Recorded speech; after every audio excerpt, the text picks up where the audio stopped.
concerned with all the adultery that was taking place in this kingdom that was leading to the breakdown of the family and hence a good, strong society. So he decided he would have to take extreme measures. So King Seleucus passes a law that says the next person committing adultery will be blinded, will have both eyes put out. Well, naturally, the severity of that law put such fear in the heart of the people, the wave of adultery stops immediately. For the last few weeks past, a couple is caught in a very act of adultery. The adulterer turns out to be the king's son, the prince, the heir to the throne. Now, as a loving father, he's not inclined towards sparing his son or blinding his son. He'd be inclined to make an exception for his son.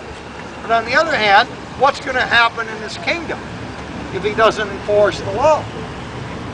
Well, people will accuse him of nepotism, not being just and fair, but they'll say he's passed a law too severe for him to enforce. They rightfully question his wisdom. But on the other hand, this is his son. This is the heir to the throne. He's going to be king someday. So as a ruler, he knows he's got to do something. What's he going to do? How is he going to uphold justice and still extend mercy to his son? If he blinds his son, justice is affirmed. He's going to be seen as lawfully stern, hard ruler, unloving ruler. On the other hand, if he lets his son go, the consequences there. So he thinks about his dilemma, and he calls his court before him. The queen, all the noblemen, the noble women. What's he going to do? Noble women in Greece. So the king asks his son to stand in front of him, the prince. Prostitutes. And the king takes a pair of tongs, reaches into the fire and takes out a hot burning coal. He presses this coal against his son's eye and sears out one of his eyes. Then the king takes that same coal and presses it against his own eye. The king sears out one of his own eyes. What's the king done? He's made an atonement. He's come up with a substitute for the penalty that can just as effectively, indeed more effectively, carry out the ends of the law than if he had blinded his son totally.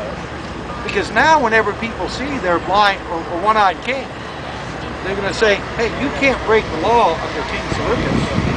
Expect to go unpunished. He takes his law seriously. They're also saying, what a loving king we have, who would sacrifice one of his own eyes, not just for his son, but for the good of his own. Now, any king can govern more effectively if he has the love of his subjects than if they merely fear him. Now, had he blinded his son totally, both eyes, they would have feared the king, but they wouldn't have loved him. And also, what a wise king they had, who could come up with a great solution, such a great solution to his dilemma. There's no one in all of Greece more deserving to govern us than our great King Seleucus. Ma'am, I hope you see the parallels, do you? Not. What Christ has done? See, God is a king. He's given a simple law. He's given law of Adam.